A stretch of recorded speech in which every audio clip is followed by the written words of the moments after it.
Okay, this is my review of the Montreal Car Show 2015. We start in the Ford section. I was pretty excited about the new Mustang. Unfortunately, they only had base models at that color. We see a Subaru WRX fan, a YouTube channel. He bought a car just like this. I have to say I was pretty disappointed in the color. It didn't do it for me. Like I said, they had the base model. We couldn't get the leather. We couldn't get the aluminum dash center trim. However, we got a good idea of the seating position. The seating position was excellent in this car. I sat in the coupe also. There was plenty of room inside, and I thought the 19-inch wheels were just perfect for this car. This one was a base EcoBoost with the performance package. It looked pretty good with those dark mags. Normally I don't like black mags, but those ones were pretty good.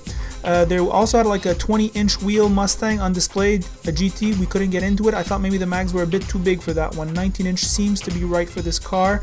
I was taking a look at the room there was inside the EcoBoost engine. There's a lot of room.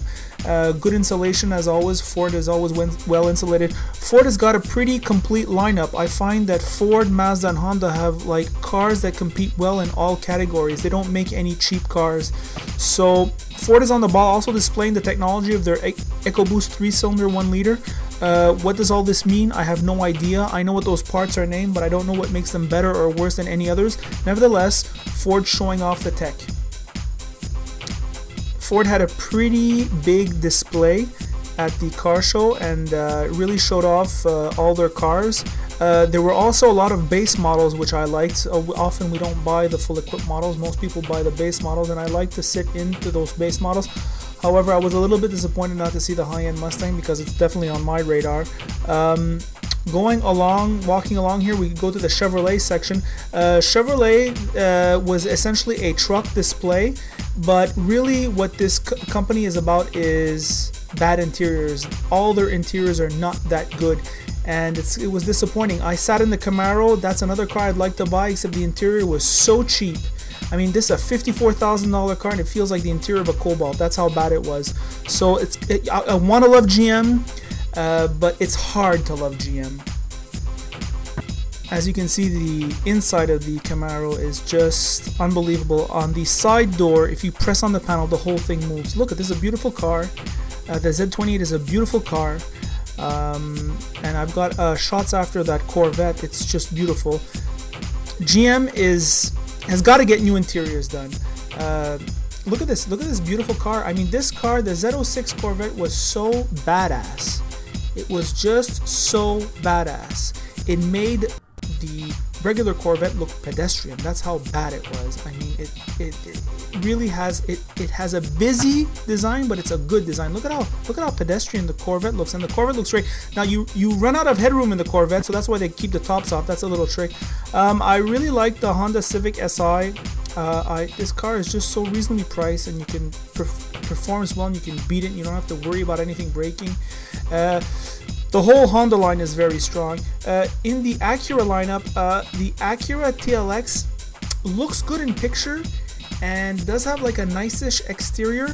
However, I feel it competes more with Infiniti than it does with the Germans. The interior not quite up to par, I felt. I don't know. It looks great here, but when you're sitting in it, I don't know. I was kind of, maybe it was a lack of solidity. I don't know what it was, but it just wasn't happening to me. If you tell me buy this or a Mercedes C400, or buy this or an Audi S3, or buy this or a BMW 3 Series, it would be those other cars right away. I filmed it pretty bad, but there was the Mercedes C63, which I felt kind of looked like a bad tuning car. It seemed to me like they took like this classic car and had it tuned by a bunch of kids. It didn't look refined at all, and it certainly doesn't feel like the 80,000 Canadian that this car will cost with taxes probably. So a little bit difficult to like this Mercedes. On the other hand, this one was awesome. The C400, C300 were beautiful. The gaps are very close together, like the panels, the gaps are very close together. The interior is very nice. It looks incredible in picture. It is very, very good in person. Doesn't quite live up to the, I don't know, it's more photogenic, I'd say, the interior, than it is awesome inside. It's just very good. It's class leading, but it's not as good as I thought it'd be. Here's another look. I just find the elegant design of the C series does it for me. The CLA, that was the AMG. Once again, I feel the look of this car is slightly over-tuned, if that makes sense. You decide. Okay, now in the BMW section, what's interesting is that the BMW section was right next to the Mercedes section, so there was really a clear contrast between the classy Mercedes and the sporty BMWs. I fell in love again with the BMW M3. I think it's just the best. It's just the best sports sedan ever. Look at these animals, even carbon fiber around the stainless exhaust. Like, what are these people are animals? The interior is so sporty on this car. It had like that suede steering wheel instead of the regular M steering wheel. They had the Grand Coupe with a kind of like a frozen paint job. I'm not sure I'm crazy about that frozen paint job. I think I prefer the regular paint job, but that's of course a personal opinion. Also, those things are very hard to detail as they lose their matteness if you polish them. So anyways, you guys decide. This is the best looking car under 60,000, no doubt about it. This is the best four-door sedan in the world right now for under 60,000 in terms of looks.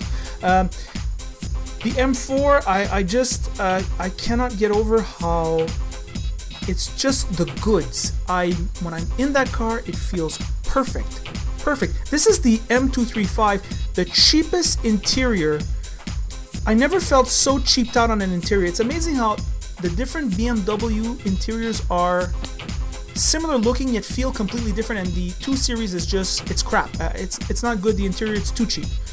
Now this is the i8. I like that BMW shows off the fancy plastic carbon fiber engineering. I like companies that show off their engineering. I think that's really something enthusiasts like.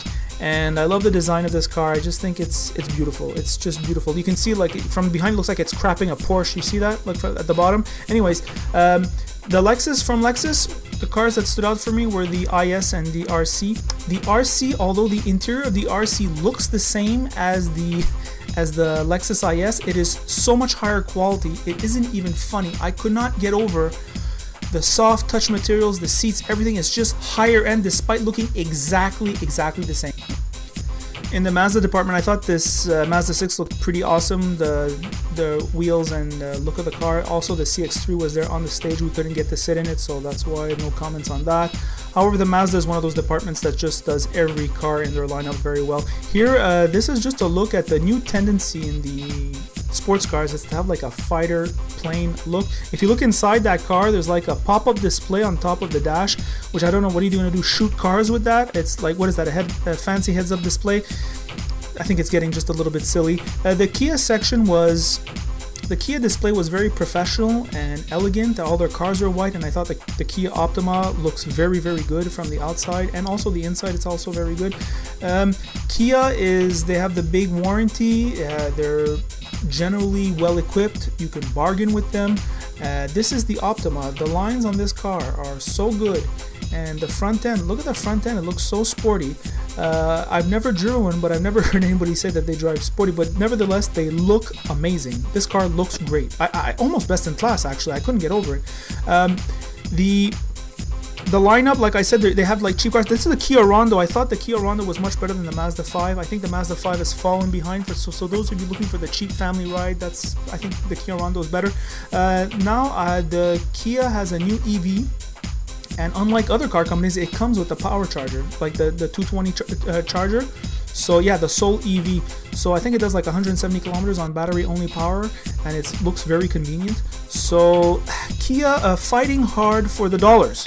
I'm not saying it's the best company, but I'm saying it's an honest company. Here it is again. Look at these. These are very good, very well appointed cars. They look good and they're really cheap. Here we have Infiniti, and not Infiniti, sorry. We have the Audi section in the foreground, and I thought the S3 blew me away. I thought it was really a good looking car. More on that in a second. Yeah, the S3, here it is from behind. I took a lot of shots at the S3 because I thought it was like a standout car for me. In the subcompact class, I think it's ahead of the CLA AMG, and I think it's ahead of the BMW M235, just because, not because it drives better, but because it does everything else so much better. The interior is so much more well appointed. There's a feeling of, it's very homogeneous. The car looks and feels very consistent throughout. It's not like over engine in one car or over tuner look the other car. No, this car is really tight. It looks great, and the mags were beautiful. Everything was beautiful about that car. Here's the RS5. It's not really my top car, but I thought it looked really good. A very good GT car, I think, an Autobahn car if you want.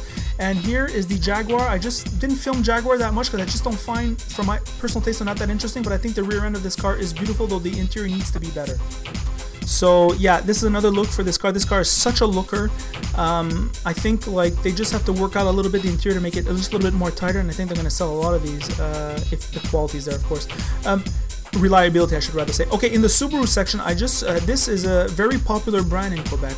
People love Subaru here, and their sales from year to year seem to go up and up. And you notice Subaru, they never do any specials on anything. Like, I never saw like a Subaru cheap.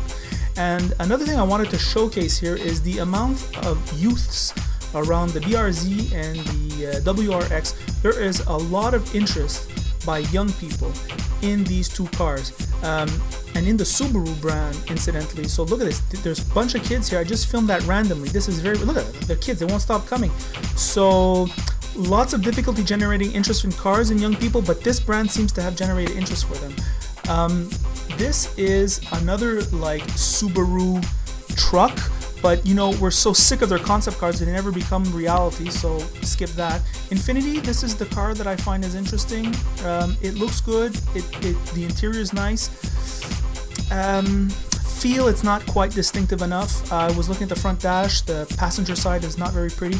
We don't see it here. The Porsche display was much better this year. People were actually allowed to walk around the cars and it wasn't cordoned off like all the other supercars. It had, of course, draw a lot of attention. They're trying to get more people to buy Macans, I guess. As you make cheaper cars, you're gonna appeal to a wider audience, hence make a wider display. And look at, they use the Cayman and the 911 to sell those trucks, huh? They're very smart. This is the Cayman GTS, the best looking car, I think. Under 100,000, it was amazing. The camera doesn't do it justice, but it was incredible. In front of us, it was incredible. Even in red it looked good. The Porsche 911 GTS was a disappointment. It looks so attractive in pictures. I don't know if you saw the Autocar review of the 911 GTS. It looks amazing, but in person it wasn't happening. Those big wheels made it look somehow clumsy. I don't know why. I'd have to choose the Cayman over the 911 if it were based on looks alone. I always thought that the Cayman was the poor man's car, but it's the best option actually in this case. So like I said, that's what they're doing. They're using their sports cars to sell their little Macan here. As you can see here, this Macan was very popular. A lot of stares, a lot of people tried to look at it. And I always enjoy these car shows to get a sense of what people are interested in. No one was interested in Lincoln or Buick though. I find that Buick makes good cars, but they look a little too old and they're a little bit too expensive, with the exception of the Verano, which I find is a very good car. So not much interest there.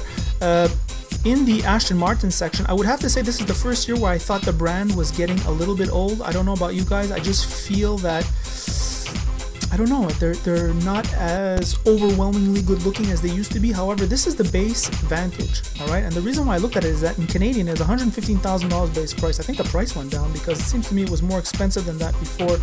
So maybe making it a little bit more accessible. I mean, you get a 911, a base 911 with a few options, or do you get this car? You know, I think that's a tougher call to make. Here the Lamborghini Aventador, and you can see that fighter aircraft theme coming back again in the design. I always wish that, you know, they could make a car with that design which would make it like radar proof, you know, so that people, like, when they put the radar, they would not pick you up.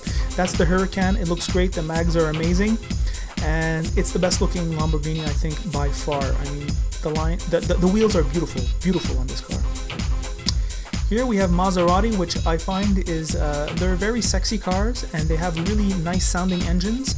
And Maserati always does nice sounding engines. And of course we have Ferrari. Ferraris are just the ultimate emotion machines, and that's why I'm ending off the car show with this. So anyway, subscribe if you want, like if you like, and comment, and maybe tell other people about your experience about the car show, which car shows you thought were better or worse. Thanks for watching.